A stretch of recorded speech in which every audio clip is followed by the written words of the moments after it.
नमस्कार। ऐतिहासिक तथ्यों पर आधारित श्रृंखला सच का सामना में आपका स्वागत है।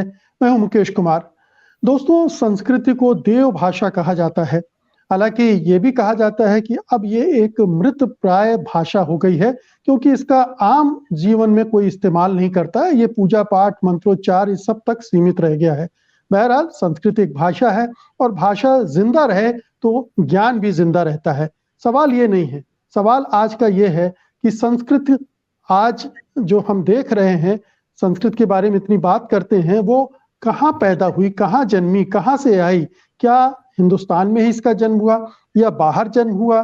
कई बार ऐसे प्रमाण मिलते हैं कि मध्य पूर्व में, सीरिया में संस्कृत के बहुत पुराने उल्लेख मिल रहे हैं। तो क्या वहां से संस्कृत आई थी? क्या आर्य संस्कृत भाषा लेकर आए थे?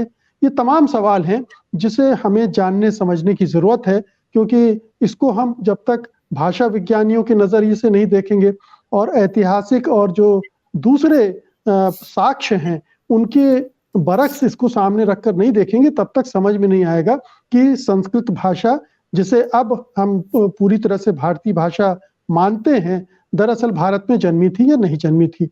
हमारे साथ जाने माने सामाजिक कार्यकर्ता और इतिहास के जानकार प्रोफेसर राम पुनियानी जुड़ चुके हैं।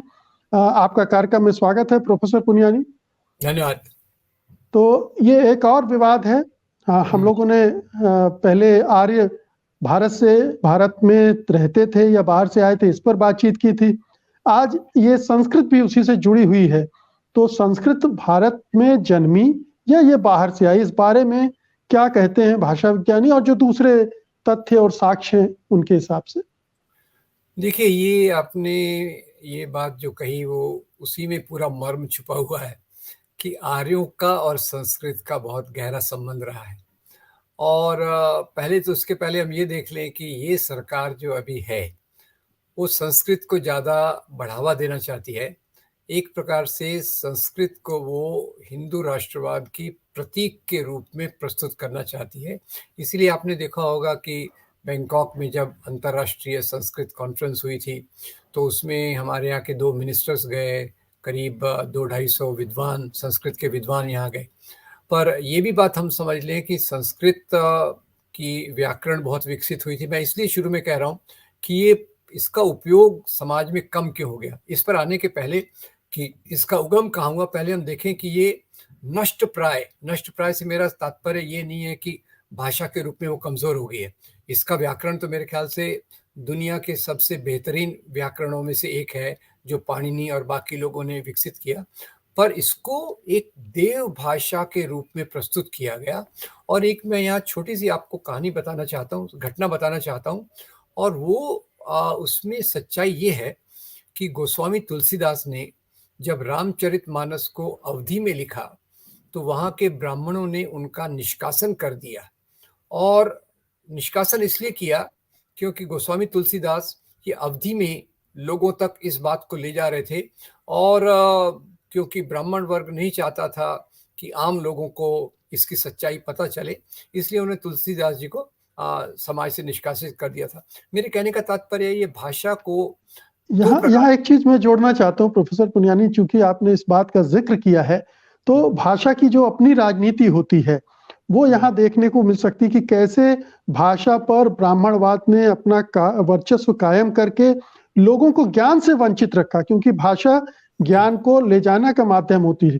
और उस समय यहाँ तक कहा जाता था कि अगर कोई संस्कृत सुन लेगा तो उसके कान में पिघला हुआ शीशा डाल दिया जाएगा, उसको दंडित किया जाएगा।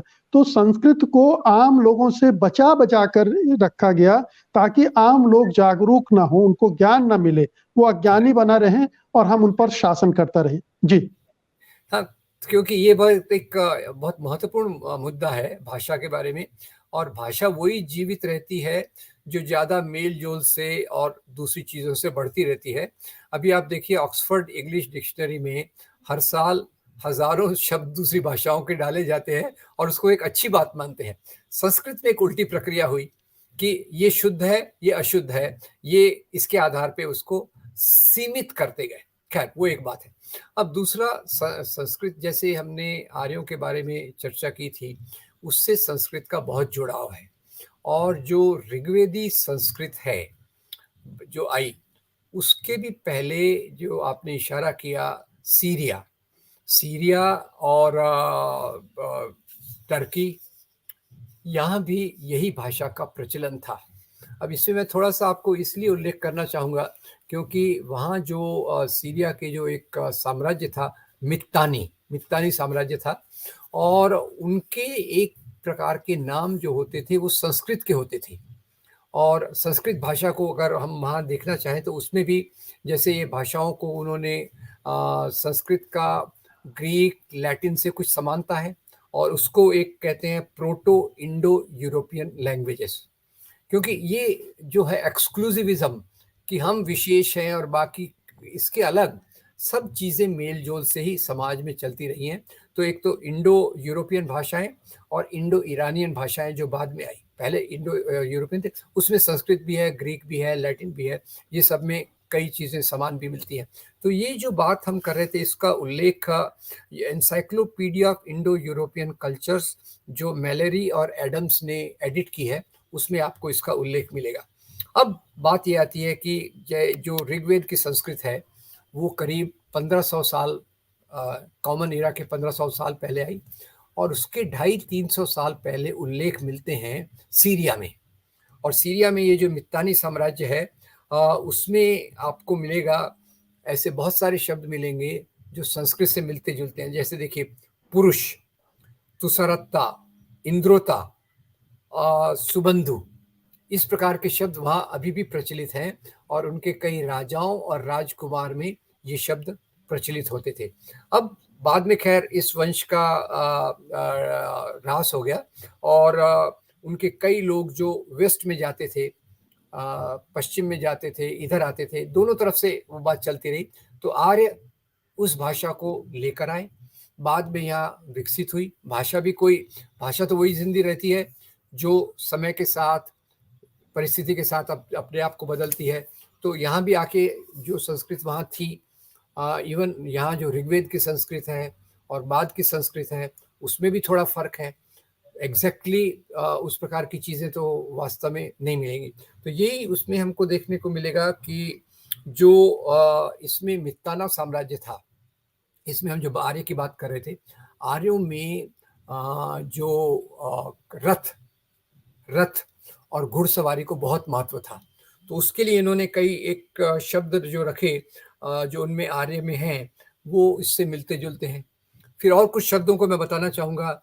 आयता, आयका यानी एक, सत्ता, फिर असुआ, आसुआ जो यानी घोड़े के लिए इस्तेमाल किया जाता है और एक शब्द है जो संस्कृत में बहुत प्रचलित है, मार्या। मार्या यानी यंग नौजवान व्यक्ति को, उसका शब्द है मरियाना जो वहाँ हमको सीरिया में देखने को मिलता है। तो बाकी भी ये जो लिंग्विस्टिक लोगों ने इसका अध्ययन किया है, वो निश्चित जी। रूप से बताते हैं कि संस्कृत का लेकिन लेकिन जो संस्कृत को यहाँ का मानते हैं, वो ये भी कह सकते हैं कि संस्कृत वहाँ से नहीं आई, यहाँ से वहाँ चली गई थी। आर्यों के बारे में भी वही कहा जाता है कि आर्य यहाँ से वहाँ गए। पर उसमें फिर आप ये देखिए कि जो जैसे हड़प्पा मोहनजोदड़ो, वो उसमें जो आपको जीन्स मिलते हैं, वो जीन्स जेनेटिक आप अगर ट्रेस कीजिए, तो ये बात निश्चित हो जाती है कि जो सीरिया और वहाँ है, वो पहले का है। उसकी जो टाइमिंग और डेटिंग करते हैं लिंग्विस्टिक आधार पे, उसको निश्चित रूप से यहाँ के जो ऋग्वेद के टाइम से पहले का उसको बताने में कोई बहुत ज़्यादा मुश्किल नहीं है। वो लिंग्विस्टिक आधार पे उन्होंने इसको बताया। और जैसे लोग जाते हैं, भाषा अपने आप तो तैरती नहीं है। भाषा तो लोगों के साथ जाती है और पॉइंट ए से पॉइंट बी तक भाषा जाएगी, लोग जाएँगे तो उसके साथ भाषा भी जाएगी। तो ये आर्गुमेंट जो है उसको भी नकार दिया गया है कि पहले यहाँ थी, यहाँ से बाहर गई। अब हिंदू राष्ट्रवादियों का तो यही पूरा है ना कि इस प्रकार के शब्द वहाँ मिलते हैं, तो कहते हैं ये तो पहले पूरा हर जगह हिंदुओं का ही राज था। अब ये एक देखने का तरीका है, इसमें सच्चाई किसी प्रकार की नहीं है।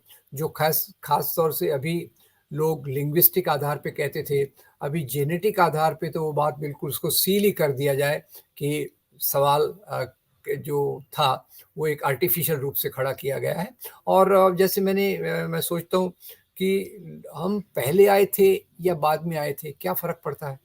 क्योंकि जो राष्ट्र बनते हैं, और राष्ट्र तो कोई इस आधार पे बनते नहीं है कि सबसे पहले कौन आया था। ये तो केवल संकीर्ण राष्ट्रवाद वाले इस प्रकार के सोच रखते हैं। अब जी, आज देखिए, अमेरिका में, एक आखिरी बात कहता हूँ, अमेरिका में आज लाखों हिंदू हैं, मेरे ख्याल से एक लाखों हिंदू हैं वहाँ। अब वो, उनको वहाँ देशी विदेशी का सवाल तो है नहीं, वो वहाँ के नागरिक बनकर वहाँ की सुख सुविधाओं का उपभोग करते हैं, तो उसमें समस्या क्या है?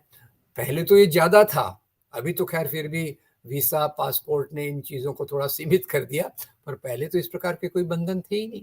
और अभी जो ट्रेस किया गया है, संस्कृत का उगम इराक और मुख्य रूप से रशियन स्टेपीज़ एरिया, रशिया का जो स्टेप माउंटेन एरिया है, उसके वहाँ से इसका उगम लोकेट किया गया है, और वहीं से लोग अलग-अलग जगह पे गए, भाषा में परिवर्तन हो गया, तो उसके कुछ शब्द कॉमन रहे। उस कॉमन शब्द को लेके आप 2 प्रकार से कह सकते हैं कि ये शब्द इधर से इधर आया, इधर से उधर आया, ये उसका मूल है। या आप कह सकते हैं कि नहीं, ये तो हमारा ही है और हर जगह हमारा ही राज था। तो ये एक दूसरे प्रकार की संकीर्ण राजनीतिक सोच है। जी।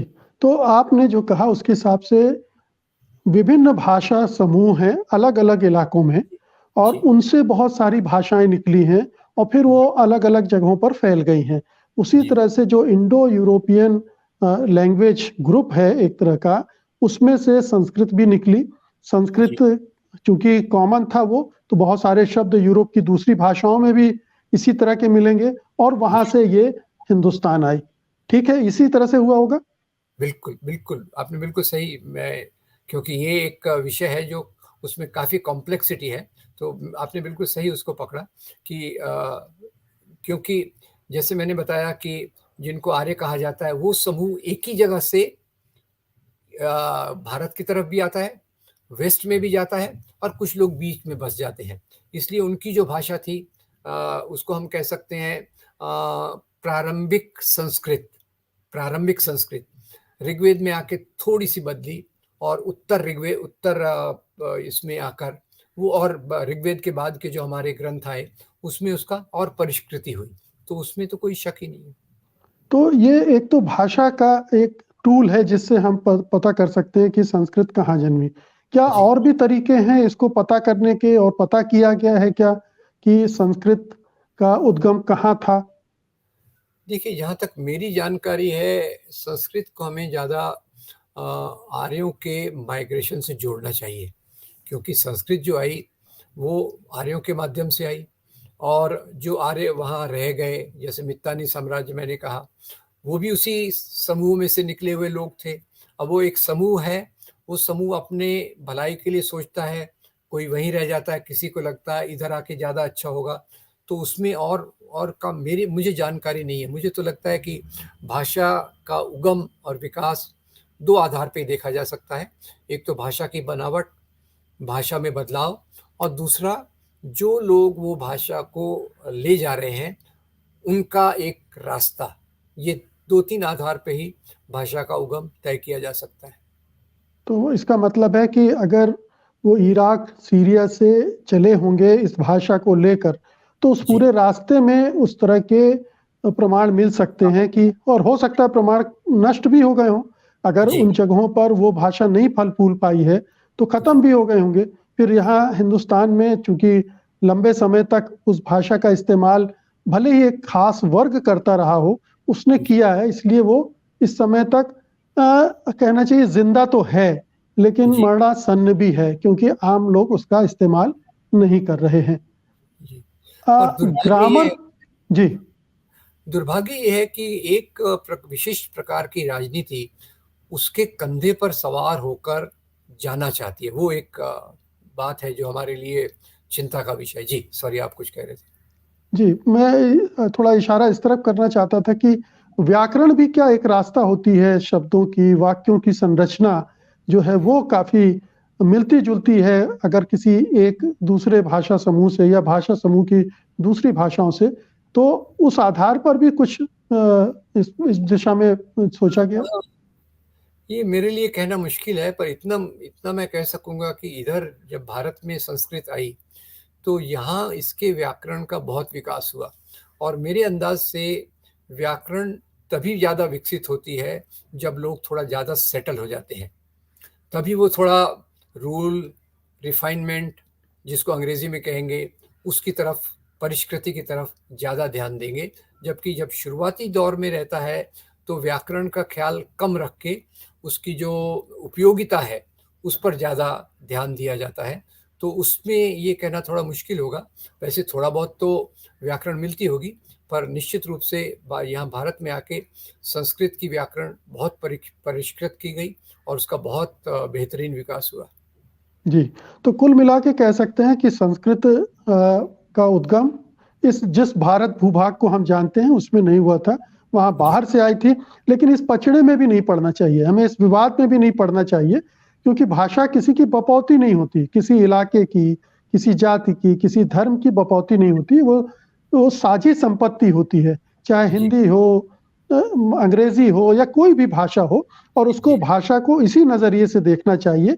वो एक संवाद का माध्यम होती है, संप्रेषण का माध्यम होती है, और ज्ञान और पूरी जो हमारी स्मृति है उसको भी आगे ले जाने का काम करती है। तो उस दृष्टि से संस्कृत पर हमें गर्व भी करना चाहिए, उसका इस्तेमाल हो सके तो वो भी करना चाहिए, लेकिन उसमें जो नकारात्मक तत्व हैं उनसे भी बचना चाहिए, क्योंकि वहाँ पंडावाद बहुत है, वहाँ ब्राह्मणवाद बहुत है, और इसीलिए उसको महिमा मंडित भी किया जाता है। तो उससे बचकर हमें अपने इस्तेमाल, अपनी जरूरत के हिसाब से, अपनी भलाई के हिसाब से संस्कृत को देखना, पढ़ना, सुनना और इस्तेमाल करना चाहिए। बहुत बहुत शुक्रिया प्रोफेसर पुनियानी आज की बातचीत के लिए, धन्यवाद आपका। सत्य हिंदी का ऐप डाउनलोड करें गूगल प्ले स्टोर पर।